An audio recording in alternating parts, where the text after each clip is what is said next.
Now our next term is bad dates.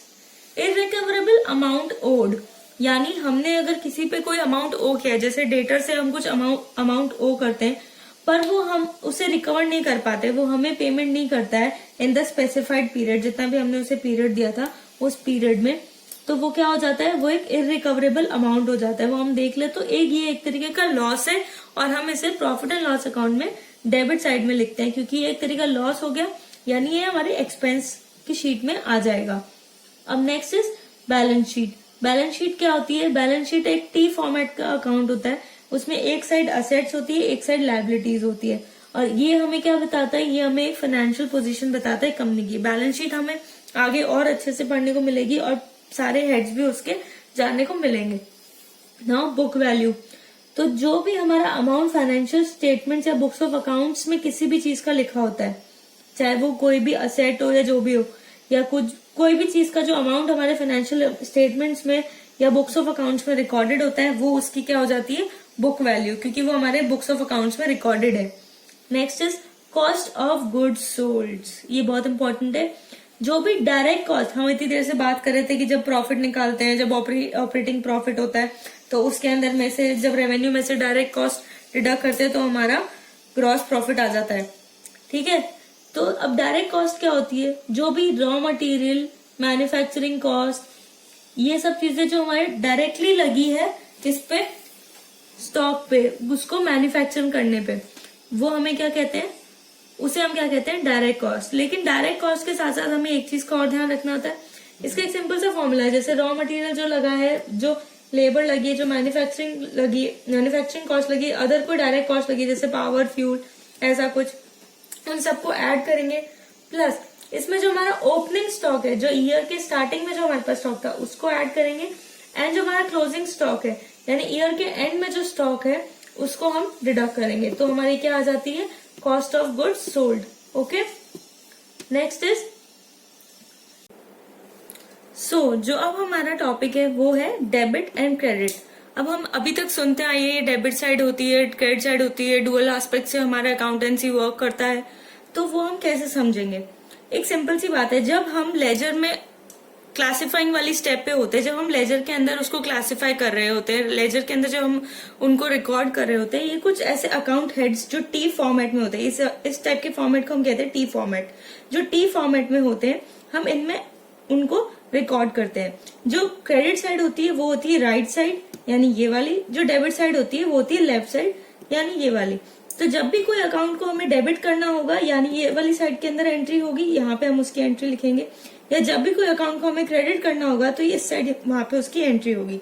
तो ये हो गए कोई भी अकाउंट के दोनों side, debit side as well as credit side. Now next is depreciation. Depreciation क्या होता है? डेप्रिसिएशन होता है fall in the value of asset.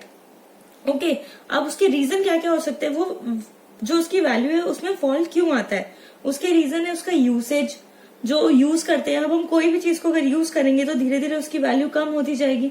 Next wear and tear, जब यूसेज होगा तो कुछ टेयरिंग्स भी होगी, कुछ रिपेयर भी होंगे, उसके अंदर कुछ खराब भी होगा, तो उसकी वजह से भी जो वो एज ए न्यू नहीं होगा, तो उसकी वजह से भी हमारी वैल्यू कम हो जाएगी। Passage of time, by the passage of time जब वो चीज पुरानी होने लगती है तो उसमें काफी चीजें इफेक्ट करती हैं, जैसे जो मशीनरी है वो उसके अंदर रस्टिंग हो जाती है, जो लैंड है उसकी वैल्यू ऊपर नीचे हो जाती है। तो by the passage of time जो जैसे भी इकोनॉमीज वर्क करती है उसके हिसाब से भी उस चीज की वैल्यू कम हो सकती है। Next is obsolescence. अब बिजनेस एनवायरनमेंट में इतने इनोवेशंस आते हैं, डेली जो भी टेक्निकल चीजें होती है, असेट्स होती है, उनमें इतने इनोवेशंस आते हैं, तो धीरे धीरे जो पुरानी चीजें वो ऑब्सोलीट हो जाती है। तो बाय द ऑब्सोलेंस भी हमारे उसकी वैल्यू में, असेट की वैल्यू में फॉल आ जाता है। And last and final is accident, यानी इवन इफ वो चीज नई है, पुरानी है, बाय एक्सीडेंट उसके अंदर कुछ प्रॉब्लम आ गई है या वो खराब हो गई है, कुछ वियर एंड टेयर हो गया है, तो उसकी वजह से भी असेट की वैल्यू में फॉल हो जाती है। अब हम डेप्रिसिएशन को अलोकेट कैसे करते हैं? Allocation of cost of asset in each accounting year during expected useful life. जब भी हम कोई असेट परचेस करते हैं उसकी हम एक एक्सपेक्टेड यूजफुल लाइफ कैलकुलेट करते हैं। फॉर एग्जाम्पल, हमने एक मशीनरी परचेस करी जिसकी एक्सपेक्टेड यूजफुल लाइफ हमने 10 ईयर्स कैलकुलेट करी है और उस मशीनरी की कॉस्ट है 20,000।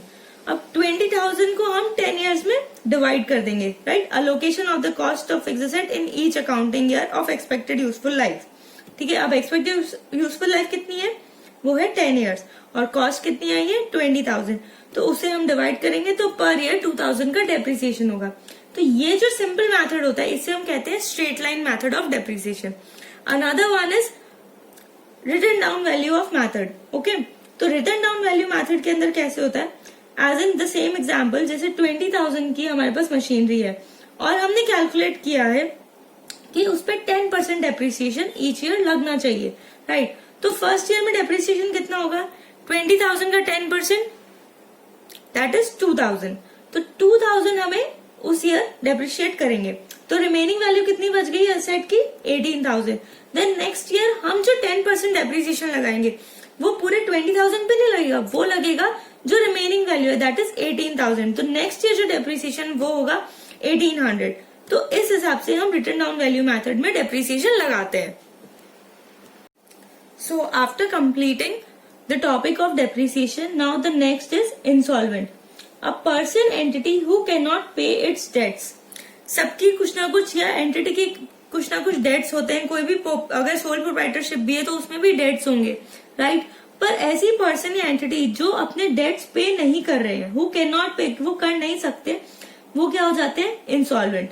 और next is solvent, person entity who can pay its debts, यानी जो अपने डेट्स पे कर सकता है वो आदमी क्या होता है solvent. Rebate, discount on sale made in past for reasons other then trade discount.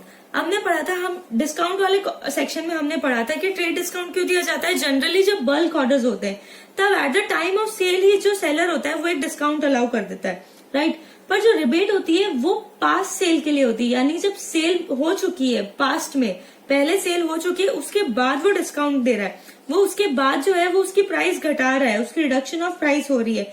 Y, because reasons other than for which trade discount is given, right.